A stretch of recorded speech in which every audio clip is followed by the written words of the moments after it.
이번 북미 평화회담에도 초대는 받았지만 우리가 사인할 곳은 없어요. 대한민국 대통령 한경제가 이렇게 대한민국이 처한 현실을 말합니다. 강철비2 정상회담, 영화 속 대사인데요. 남북 간 핵전쟁 다루면서 440여만 명의 관객을 동원했던 영화 강철비의 후속작이 바로 이틀 전에 개봉을 했습니다. 강철비2 정상회담. 오태훈의 시사본부 금요초대석, 오늘은 영화 강철비 그리고 강철비2 또 변호인의 감독이죠. 양우석 감독과 말씀 나눠보겠습니다. 어서 오세요. 예, 안녕하세요. 반갑습니다. 예. 감독님이 이렇게 목소리가 좋으세요. 저보다 좋으신 것 같아서. 별 말씀을요. 개봉 이제 이틀 지났지 않습니까? 개봉 처음을 맞는 감독의 마음가짐 어떨까 궁금하기도 하거든요. 대부분의 마음은 이렇게 사랑하는 분한테 네. 고백을 하고 이분이 예스를 하실지 노를 하실지 조마조마하게 기다리는 마음하고 거의 비슷하다고 생각합니다. 첫 영화가 영화 변호인이었죠. 예, 그렇습니다. 예. 노무현 전 대통령을 다룬 영화. 예, 그분의 이제 젊었을 적 모습을 이제 극화했던 작품이었습니다. 상당히 그때 성적도 좋았고 반응도 뜨거웠습니다. 예. 그리고 나서 만든 영화가 강철비. 예, 그렇습니다. 남북 정상 간의 여러 가지 문제들, 북한의 쿠데타라든가 이런 부분들이 다뤄졌어요. 예, 특히 이제 한반도 전쟁 가능성에 대해서 이제 강철비 1은 다뤘었고, 2는 이제 그거하고 정반대로 전쟁이 아닌 이제 평화회담과 평화체제 관련된 내용을 주로 다루고 있습니다. 그러니까 다루는 영화마다 그 전후에 대한민국이 많이 변화가 있어요. 그리고 그 내용들이 영화 안에 포함이 되는 경우가 상당히 많아서 이게 의도한다고 해서 되지는 않을 것 같은데라는 생각이 들거든요. 제 개인적으로는 이제 우리 사회에 좀 필요하고 어떤 내용을 사실 주장하는 내용은 없고요. 영화 내용에. 사실은 이제 같이 고민해보고 한번 담론이 만들어져서 그 담론의 고민을 가지고 공유했으면 싶은 내용들을 이제 공교롭게도 영화로 계속 만들고 있는 것 같습니다. 네. 그러니까 강철비가 처음에 개봉을 했을 때 그 이후에 남북 간의 화해 무드가 상당히 많이 좋았습니다. 남북 정상이 만나기도 했고 또 백두산에 가서 손을 맞잡기도 했었고 그런 것을 보면서 참 느낌이 달랐을 것 같아요. 제가 이제 사실 이제 영화로 만들어지지 못한 이제 스틸레인 1이라고 하는 웹툰도 있는데 지금까지가 이제 웹툰이 3번째가 나왔거든요. 네. 강철비 2는 스틸레인 이제 3번째 이야기를 영화로 만든 건데 아무래도 저도 이제 그 데이터들은 현실과 과거에 있었던 일들을 데이터 삼아서 저도 이제 나름대로 예측을 하면서 이럴 것이다라고 하면서 일종의 시뮬레이션을 해본 거죠. 그러다 보니까 이제 영화가 나오고 몇 개월 뒤에는 저도 그 시뮬레이션이 묘하게 시뮬레이션이 맞더라고요. 맞다. 1편 같은 경우는 이제 김정일 위원장의 실제 사망을 토대로 이제 했는데 보통 이제 웹툰도 기획해서 독자들이 만날 수 있는 데까지 한 2년쯤 걸리거든요. 근데 거의 연재 끝무렵에 실제 그 일이 벌어졌었어요. 그리고 이제 강철비 1도 이제 개봉하고 난 뒤에 실제 한 3, 4개월 뒤에 이제 또 평화 모드가 이제 진짜 2017년 말쯤엔 전쟁 위기까지 갔었잖아요. 평창 올림픽 전까지만 해도 있었죠. 사실은 영화를 기획할 때는 이제 전쟁 위기까지는 안 간 상태인데 어찌됐든 실제 전쟁 위기까지 갔었던 상황에서 영화가 개봉이 됐고 또 영화 후반부에서 이제 보여줬던 이제 대화의 가능성이 실제 몇 개월 뒤에 이루어져서 저도 놀라면서 약간 지켜봤던 상황이었습니다. 게다가 또 놀라는 건 강철비 2가 제작되고 있을 때 남북 간의 상황이 상당히 안 좋아지고. 그렇죠. 그때는 이제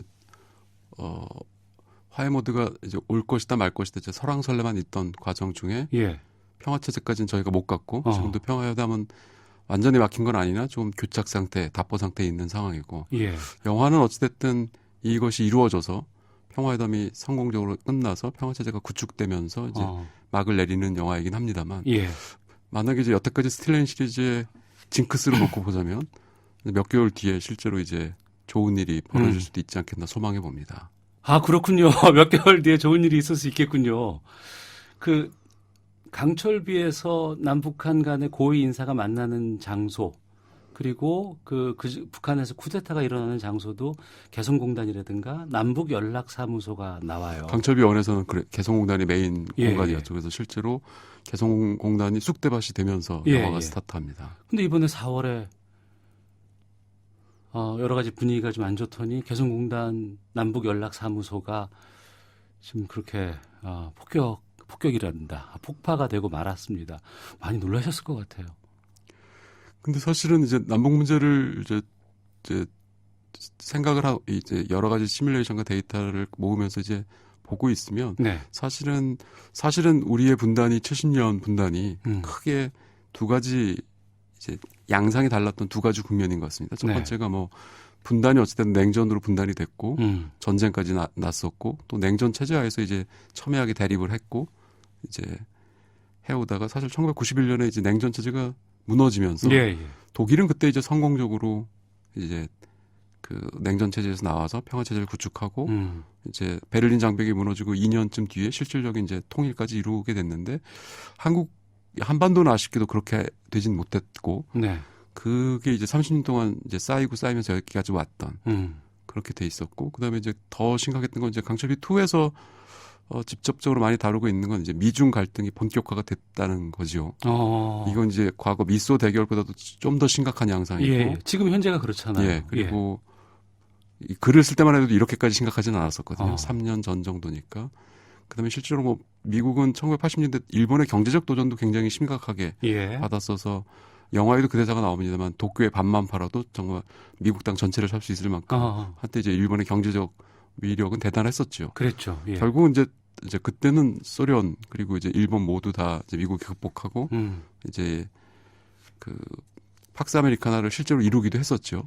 그런데 어찌됐든 9.11 이후 아프간 이라크 전쟁 겪고 중국이 급부상하면서 실제로 지금 미중끼리 격돌은 이제 스타트됐고 어찌 보면 폴 크루그만 교수가 얘기했던 문명의 충돌 같은 그러니까 여태까지 서구 국가끼리의 대립의 문제가 아니고 이제 동서 대립도 있고 그다음에 문명이 아예 다르고 역사상 중국도 꽤 오랜 기간 동안 패권 국가였고 미국은 탄생 얼마 후부터 이제 급속도로 성장하여서 지금 이제 100여 년 넘게 이제 패권 국가로서 위치를 가지고 있었기 때문에 그 대결 양상이 사뭇 앞에 있는 대결과는 좀 다를 것 같고 하필이면 또 한반도가 그 가운데 정확하게 껴 있어서 뭐 그런 공포도 저는 있습니다. 2차 세계대전 때 사실 단일 국가로 최대 피해를 입은 국가는 폴란드였지 않습니까? 독일이 소련을 쳐들어갈 때 한번 쑥대밭이 되고 다시 소련이 이제 독일에 보복하면서 이제 공격 들어갈 때 쑥대밭이 되고 어찌 보면 그냥 뭐 이건 최악의 시나리오이긴 합니다만 만약에 미중 간에 이제 무력 충돌까지 갈 경우에 한국이 3차 세계대전에 폴란드화가 될 수도 있겠다. 뭐 그런 여러 가지 뭐 걱정 속에서 이런 것들을 관객들로 하여금 영화라는 어찌됐든 재밌게 볼 수 있는 장르에서 가볍게 볼 수 있는 영화라는 매체에서 한번 시뮬레이션 해보는 것도 일종의 책무가 아닐까 뭐 그런 생각도 해봐서 강철비 2를 만들게 되었습니다. 이런 동북아 여러 가지 상황이라든가 아니면은 뭐 웹툰을 만들건 영화를 만들건 간에 최근에 있었던 여러 가지 흐름들 또 여러 가지 정치적인 이슈들 같은 것들을 평소에 많이 봐 오셨기 때문에 이런 시나리오가 나오고 이런 영화들이 완성되는 것 같아요. 제가 이제 젊었을 적에 저한테 꽤 큰 트라우마였던 게 1993년도 1차 북핵위기 때 터졌던 전쟁 위기. 이제 실제로 매우 근접했었던 전쟁이 나도 그때 할 말이 없을 정도까지 갔었던 그게 저한테는 조금 젊었을 적에 트라우마였고요. 그 이후로 뭐 싫든 좋든 이게 우리 일이고 또 저의 일이고 당사자다 보니까 저의 가족들도 다 이 대한민국 땅에 살고 계시고 하니까 관심이 안 가질래 안 가질 수가 없었고요.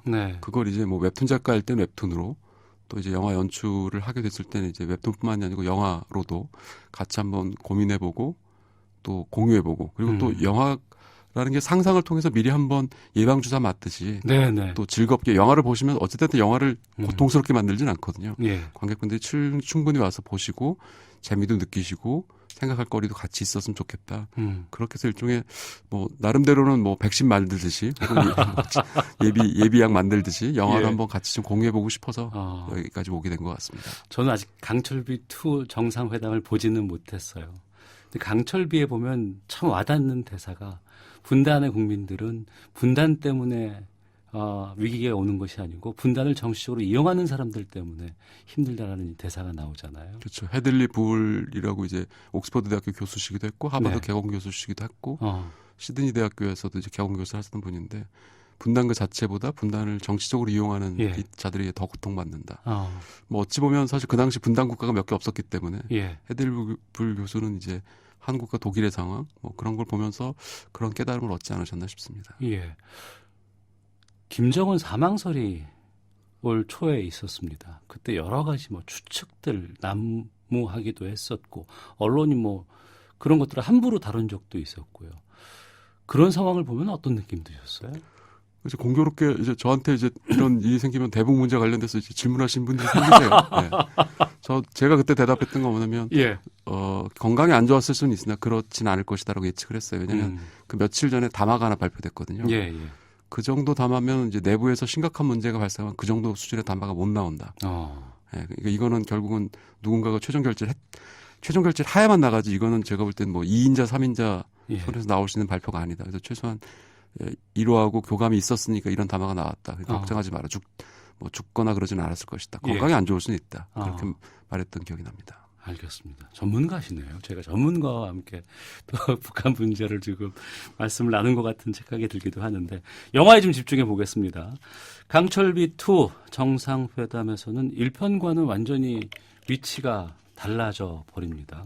두 철우가 만나긴 하는데 역할도 바뀌어 있고 왜 이렇게 갔을까 싶은 생각이 궁금했어요. 1편에서는 이제 사실상 이제 브로맨스라고 부를 정도로까지 이제 끈끈한 관계였는데 지금은 이제 완전 적대적 관계입니다. 1편은 사실은 이제 제가 이제 뭐 우리에게 만약에 남북 문제의 선택권이 주어진다면 우리는 과연 어떻게 선택할 것인가라는 걸 시뮬레이션에서 보여드린 작품이라고 생각해요. 강철비 2를 만들게 된 이제 이유 중에 하나는 사실은 남북 문제나 북핵 문제나 이런 여러 가지 문제를 대한민국이 근본적으로 풀 수가 없습니다. 왜 그러냐면 분단을 우리가 한 게 아니거든요. 네. 그러니까 이거 결국 독일의 이제 여러 이제 평화체제 구축과 통일 과정을 보면 독일 역시 꽤나 큰 공력을 가지고 있었음에도 불구하고 결국은 2차 세계대전 당시 독일의 분단을 결정했던 미국, 소련, 나중에 이제 러시아가 되죠. 러시아, 영국, 프랑스의 허락을 다 득합니다. 독일조차도 굉장히 오랜 기간 동안 이 네 나라를 설득하고 이제 때로는 읍소하기도 하고 하면서 이제 결국은 그 과정을 이뤄냈거든요. 한반도의 운명 역시 비슷하게 분단 우리 손으로 안 했기 때문에 사실은 이제 분단이 이루어지게 된 원인이 그리고 제거됐을 때 우리가 그 기회를 이제 한반도가 같이 이룩하지 못했기 때문에 독일은 이제 정확하게 그 기회를 포착하고 이뤄낸 거죠. 그러니까 지금 결과적으로 다시 이제 이렇게 대립 관계가 되고 또 다시 이제 미국과 중국 사이에 껴서 이렇게 이제 됐으면 결국은 이제 가장 큰 결정권은 애석하게도 한반도의 당사자에 있지 않고 그 강대국들이 있을 수밖에 없고 그게 또 국제 정치의 현실이라고 생각합니다. 예. 그래서 그 초대는 받았지만 우리가 사인할 곳은 없다는 대통령 한경재의 그 토로가 그 부분이겠네요. 그렇죠. 배우의 여기에 지금 유연석 씨가 또 새롭게 등장을 합니다. 유연석 씨가 이제 북의 조선사 위원장이라는 이름으로 나옵니다. 그래서 이제 뭐 저희가 어느 정도 현실에서 이제 캐릭터분들을 조금씩 캐릭터성을 가지고는 왔습니다만 북은 도저히 저도 한 캐릭터로 몰아넣을 방법이 없더라고요. 왜냐하면 뭐 평화 모드 얘기할 때는 뭐 간쓸게 다 빼줄 것처럼 잘 나오고 그러다가 또 갑자기 또 이상한 소리 할 때는 뭐 이게 깡패만도 못한 그런 언사들 뭐 서슴치 않잖아요. 표현 무시무시합니다. 그래서 아예 캐릭터를 둘로 나눴어요. 그래서 지킬 박사와 하이드처럼 이제 이름을 조선사로 지은 이유 중에 하나가 뭐냐면 저는 이제 북에 살고 있는 주민들도 우리 못지않게 평화 체제에 대한 간절한 소망이 있을 거라고 생각을 해서 그 소망이 한 인물로 변한다면 이름이 뭘까 고민을 했어요. 그래서 수십 년 동안 북한 주민들이 평화 체제를 바라는 거를 구현시켜주는 인물의 이름을 그래서 조선사. 그들은 이제 조선민주주의인민공화국이라고 부르니까 조선사다라고 해서 위원장 이름을 그렇게 적고요. 북에 이제 기존에 있는 기득권, 또 군의 강경파, 또 대중국 동맹파 이 모습들을 이제 곽도원 배우분이 연기하신 호위총국장에 다 몰아넣었죠. 그래서 이제 호위총국장은 우리가 북한한테 익숙하게 들었던 욕 같은 걸 한국 대통령한테도 하고요. 조선사 위원장은 또 이게 평화 모드로 나올 때 북에서 우리한테 보여주는 모습들을 보여주고 네. 그렇게 이중으로 나눈 그렇게 해서 이제 북은 모습을 그려냈습니다. 그리고 그 영화의 상당 부분이 잠수함 안에서 벌어집니다. 예, 그렇습니다. 왜 잠수함이라는 공간이 나올까란 궁금증도 있었어요. 사실은 이제 북핵 문제가 이제 오랫동안 얘기가 될 때 많은 전문가들은 이제 사실 핵 프로그램의 최종 완성형이 SLBM 즉 잠수함에서 발사하는 이제 핵미사일이 최종 프로그램이거든요. 네. 이제 그걸 상징하기도 하고 또 잠수함이라고는 좁은 공간을 이제 한반도로 저는 은유를 해서 표현을 했어요. 네. 그래서 이제 한반도가 덫에 걸렸듯 역사의 덫에 한반도가 걸려들었듯 이 잠수함이라는 이제 공간 안에 걸려들어서 거기 갇혀 계시고 네. 그다음에 아예 노골적으로 이제 우리의 역사를 간략화시켜서 이 잠수함 내에서 보여드리기도 합니다. 그래서 뭐 실제로 잠수함 내부에서 이제 내전도 벌어지고 휴전도 하고 심지어 네. 그리고 다시 이제 격한 대립도 나오고 예 그리고 평화로 갈 것이냐 전쟁으로 갈 것이냐 치열한 논쟁도 벌이고 예 그리고 이제 외국의 이제 힘의 질서에 의해서 이제 백도가 위기에 처하기도 하고 예. 잠수함이 그런 모습들을 좀 그렸습니다. 그러기 위해서 이제 잠수함이라는 공간이 필요했고 역설적으로 그 세상에서 가장 안전하고 도저히 구출할 수 없는 공간이 잠수함에 갇혀서 수백 미터 바다 밑에 있으면 이건 뭐 그렇죠. 구해낼 방법이 없거든요. 예, 그런 예.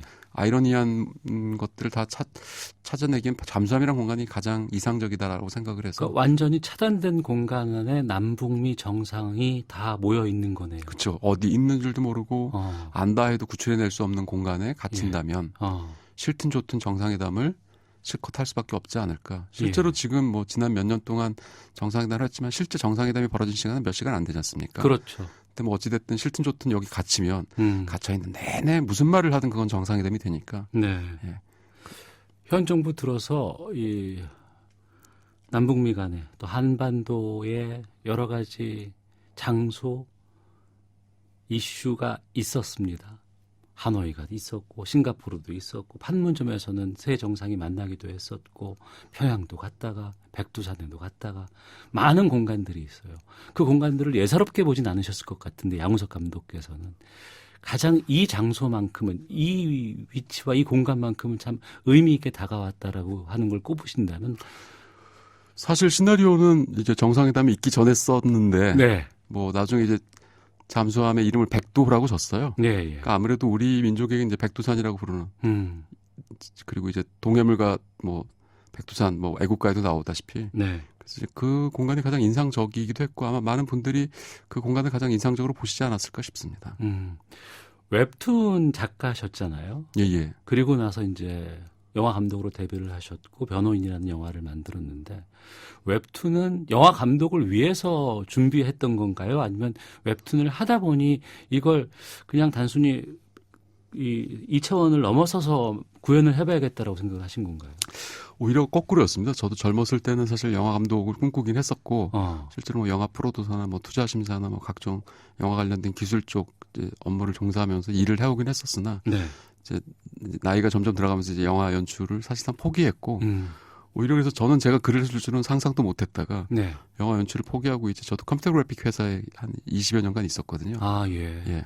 그러면서 오히려 그 버린 꿈에 대한 아쉬움을 웹툰으로 달래고 있었나 봐요. 예. 그래서 웹툰이 제가 볼 때는 뭐 저한테는 직업이라기보다 직업은 사실 컴퓨터 그래픽 회사에 이제 뭐 경영과 뭐 기획 업무를 좀 맡았었고 웹툰은 저한테는 오히려 탈출구였고 취미이자 탈출구였는데 공교롭게도 또 웹툰이 이제 원래는 변호인도 웹툰 기획이었거든요. 또 어떻게 하다 보니까 그 취미인 웹툰이 영화 감독으로 또 가는 길을 또 안내를 해줘서 저도 뭐 아이러니하기도 하고 포기한 뒤에 이제 찾아온 기회에 대해서 아이러니하기도 하고 또 그래서 영화 연출이라는 새로운 직업을 맡았을 때 조금 더 책임감도 느끼게 됩니다. 늦은 나이에 스타트하게 된 이제 원인, 그다음에 이제 제가 영화계에서 어떤 포지셔닝을 하는 게 제일 좋을까 뭐 그런 고민도 좀 하게 되고 그랬던 것 같습니다. 네. 코로나 시국에 개봉을 하게 됐습니다. 그나마 뭐 다른 뭐 여러 문화계가 다 힘들지만 영화계는 서서히 지금 깨어나고 있는 정도 이렇게 좀 이해가 될 수 있을 것 같아요. 뭐 사실 뭐 저희 영화계는 사실은 그냥 같은 회사를 다닌다고 생각을 해요. 영화계 전체 이제 모든 이제 기술 스텝 배우분들 뭐 영화 극장 관계자들 다 합치면 뭐 사실 대기업 하나 정도의 사이즈거든요. 예. 그래서 이제 같은 회사를 다닌다고 생각하고 있었고 코로나 때문에 지금 영화계가 받은 그 산업적 피해는 사실 수천억이 넘습니다. 예. 뭐 이제 어떤 분들은 이제 항공업계 다음으로 큰 피해를 입은 곳이 이제 영화계라고 얘기도 하고 있고 예. 사실 저희도 코로나 때 이제 관객분들을 찾아뵌다는 건 사실 모험이기도 하고 근데 누군가 또 갈 수밖에 없고 예. 이제 조금씩 저희가 기지개를 펴고 있습니다만 근데 관객분들한테 영화관을 와주십시오 저희가 말을 못합니다. 오히려 거꾸로 오신다면 반드시 생활방역 수칙을 좀 지켜주시면서 실제로 지금 영화관에 확진자가 오신 적은 있으나 영화관 내에서 전파가 된 적은 없거든요. 그런 부분들을 이제 관객분들께서 기억을 해주시고 찾아주신다면 마스크 꼭 쓰시고 영화를 좀 봐주시고 각종 생활 방역 수칙은 좀 꼭 지켜주셨으면 극장도 사실 무지무지 그 생활 방역 수칙들 다 지키고 계시거든요. 그래서 지금도 뭐 극장에 꼭 와주십시오 이렇게 저희가 감히 말씀을 못 드리고요. 극장에 오신다면 꼭 마스크는 필참해 주시고 관람하실 때 불편하실 때도 좀 착용을 하시고 보셨으면 좋겠고 각종 생활 방역 수칙들 꼭 지켜주셨으면 싶습니다. 참 아프게 다가오는 게 이 영화를 보러 오세요라고 말씀하실 수 없다는 그 말씀이 하지만 또 오신다면 생활 방역 수칙을 잘 지켜달라, 거리 두기를 해달라라는 말씀이 참 현재 상황을 좀 대변해 주는 것 같아서 씁쓸하기도 하고 감사드린다는 말씀도 좀 드리겠는데요. 강철비 3도 나옵니까? 사실 강철비 1, 2에서 나왔던 이 여러 가지 이제 내용을 차지하고 있는 시뮬레이션은 사실은 30년 전에 해외 유수의 싱크탱크나 해외 석학분들이 말하셨던 내용이에요. 이미 그때? 이미 한반도는 아마 이 네 가지 길 중에 하나를 갈 수밖에 없지 않나. 그래서 이제 강철비 1, 2, 그러니까 제가 이제 2를 만들어야 되는 이유 중에 하나도 그거였던 것 같습니다. 최소한 이 네 가지 시뮬레이션은 다 관객분들한테 보여드리는 게 도리가 아닌가. 근데 애석하게도 지금 우리가 스스로 만들어낸 이제 5번째 길은 아직은 이제 얘기가 못 나오고 있어요. 아마 그 이유는 우리가 이제 북은 어쨌든 70년 동안 우리의 적성국이었고 또 북이 이제 때로는 여러 가지 이제 변덕스러운 모습을 보이면서 북에 우리는 분노하기도 하고 또 북에 지치기도 하고 그러다 보니까 이제 오히려 자유로운 상상이나 시뮬레이션이 힘든 것 같아요. 그래서 이제 국내에서는 지금 그런 게 못 나오고 있는데 만약에 이제 그런 새로운 5번째 시뮬레이션이 있다면 그때는 뭐 강철비 3도 감히 도전해 볼 수 있지 않겠나 생각해 봅니다. 네. 자, 시사본부 금요 초대석 영화 변호인 강철비 1, 2를 만드신 양우석 감독과 말씀을 나눴고요. 저희 초대석 항상 마지막에는 직접 노래를 선곡해 주신 것을 들으면서 인사를 드리거든요. 어떤 곡 준비하셨습니까? 강철비 1의 GD로의곤의 노래가 2곡이 나옵니다. 삐딱하게라는 노래도 나오고 이제 김윤아 씨라는 이제 자우림 멤버랑 같이 부르셨던 그 미싱 유라는 노래가 있습니다. 그 후반부에 차를 타고 엄철호와 각철호가 이제 헤어질 걸 알면서 가면서 서로 이제 듣는 노래인데 그 노래를 문득 듣고 싶습니다. 지드래곤과 김윤아가 부른 영화 강철비에 삽입됐던 미싱 유 들으면서 오늘 강철비 2 정상회담의 양우석 감독과 초대석 마쳐야 될 것 같습니다. 시간이 너무 좀 여쭤볼 것도 많고 또 우리 미래에 대해서도 좀 여러 가지 시뮬레이션 같은 것도 좀 듣고 싶은데 다음에 기회 되면 다시 또 좀 모시도록 하겠습니다. 불러주시면 또 나오도록 하겠습니다. 금요 초대석 양우석 감독님과의 말씀 여기서 인사드리겠고요. 저도 인사드리도록 하겠습니다. 미싱유 보내드리면서 마치도록 하겠습니다. 오늘 말씀 고맙습니다. 감사합니다. 안녕히 계십시오.